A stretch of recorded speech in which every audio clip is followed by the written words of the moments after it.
Olá pessoal, tudo bem? Você sabe qual é a diferença entre educação e instrução? Qual desses dois conceitos é mais importante? Isso é o que a gente vai refletir hoje. Eu sou Carlos Medeiros e este é o nosso canal Curadoria de Conhecimentos em Espiritualidade.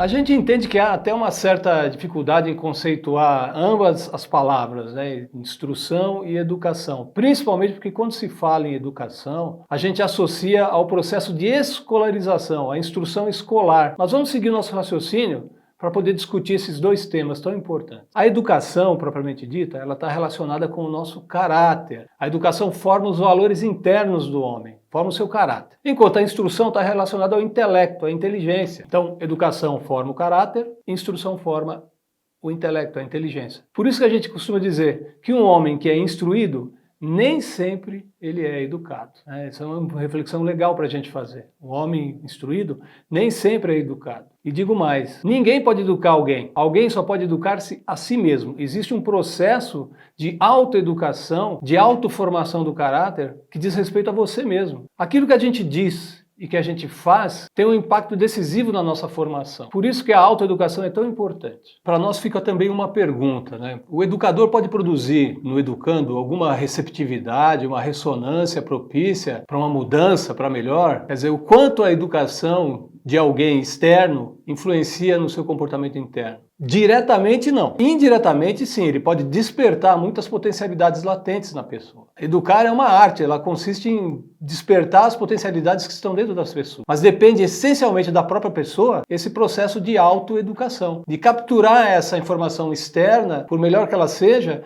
e promover a sua mudança. Então a questão, pessoal, é o quanto um educador, quer dizer, alguém externo, consegue produzir num educando, numa pessoa, uma ressonância tal e que ela promova uma mudança em sua vida para melhor. Essa influência sempre acontece, mas diretamente a transformação não acontece. Diretamente não, mas indiretamente sim. Porque depende exclusivamente de quem está recebendo essa orientação, de quem está recebendo essa educação externa, a capacidade de modificar o seu padrão de vida, modificar os seus valores, incorporar em si novos valores. Então vamos ver um exemplo. O Evangelho é um grande exemplo para a gente. Então o próprio Cristo não conseguiu educar diretamente os seus discípulos. Se fosse assim, Judas não teria traído ele. Então a gente consegue perceber que depende realmente da própria pessoa. A gente diz que educar é apelar aos poderes do espírito, quer dizer, aos poderes, às capacidades que a gente tem internamente. E para isso, o papel da educação é fundamental. A educação nesse sentido, de apelar aos poderes do espírito, aos nossos poderes e capacidades internas. E essa obra de transformação, ela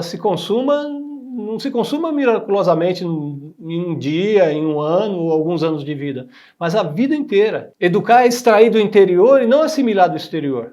É de dentro para fora. Esse é o processo de educação. Lamentavelmente, a gente ainda associa as questões do nosso destino enquanto seres humanos, né, relacionado a receber alguns castigos ou obter recompensa imaginária neste e em outro mundo. Tem muita gente aí que está acostumada, está pensando que assim que morrer vai receber do outro mundo, seja lá o que for que ela vai encontrar, o aconchego que ela precisa, o conhecimento que ela precisa, a mudança que ela precisa. Fica aguardando que venha algo de fora, promover uma mudança interior que depende exclusivamente dela. Para isso, a gente precisa ter uma certa compreensão da finalidade da vida. A gente não cansa de falar que os tropeços, os percalços, as dificuldades, os triunfos, as vitórias, as alegrias, são ensinamentos e experiências, são processos educativos da vida. É difícil a gente entender isso, eu entendo, eu compreendo, né? Até para mim também, em determinados momentos, é difícil às vezes a gente compreender.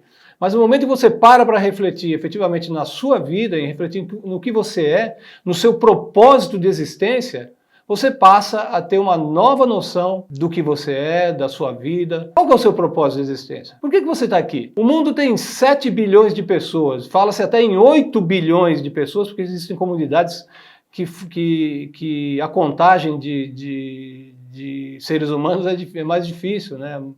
Locais de um difícil acesso. Mas 8 bilhões de pessoas, você já parou para pensar que todas essas 8 bilhões de pessoas hoje vão morrer um dia? É preciso pensar nessa questão, né? Então, o que nós estamos fazendo aqui? Não é possível que esses 8 bilhões vieram de algum lugar, seja lá o que for, ou de onde for, para simplesmente cair como paraquedistas no planeta Terra e passar aí 50, 60, 70, 80 anos, alguns até 90, 100, sem compreender o seu propósito. E isso propicia o crescimento de um raciocínio inferiorizado em relação à nossa capacidade. O problema do mal, ele não se resolve com prisão, se resolve com educação. É mais fácil, a gente sabe disso, é muito fácil para o nosso governo ou para o Estado, menos trabalhoso para ele eletrocutar uma pessoa, encarcerar, conduzir à forca. Educar essa pessoa é mais difícil, mais trabalhoso. Demanda esforço, tempo, demanda